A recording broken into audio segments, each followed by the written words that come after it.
School. কত দিনের পুরনো হবে? এটা 120 বছর। 120 বছর? 121-এ পড়েছে। মানে তুমি পড়েছো? আমার বাবা পড়েছে, আচ্ছা, আমার দাদারা পড়েছে, আমার ছেলেরা পড়েছে। ওকে।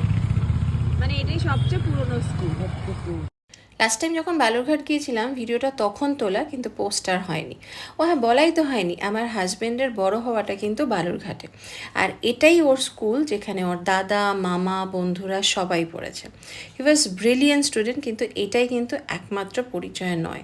স্কুল লাইফটাই মেমোরেবল। যতই আমরা বড় হয়ে যাই না কেন, লাইফের বেস আর বেস্ট ফ্রেন্ড দুটোই বোধহয় স্কুল থেকে হয়। সেদিন যারা ওর সতীর্থ ছিল, আজকে কিন্তু তাদের মধ্যে অনেকেই ওই স্কুলের শিক্ষক। জ্ঞানের আদান প্রদানটা বোধহয় এইভাবেই হয়।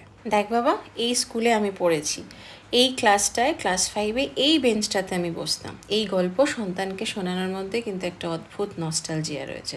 এখনও দু একজন সেই সময়কার শিক্ষক ছিলেন। তোমরা যে যে স্কুল থেকেই পড়ো না কেন, সেই স্কুলটা তোমার কাছে যেন গর্বের হয়। মফস্বল হোক বা শহরতলি, সরকারি বা বেসরকারি, বেঙ্গলি মিডিয়াম হোক বা ইংলিশ মিডিয়াম, কোনোটাই হয়তো ম্যাটার করে না একজন ভালো মানুষ হওয়ার জন্য।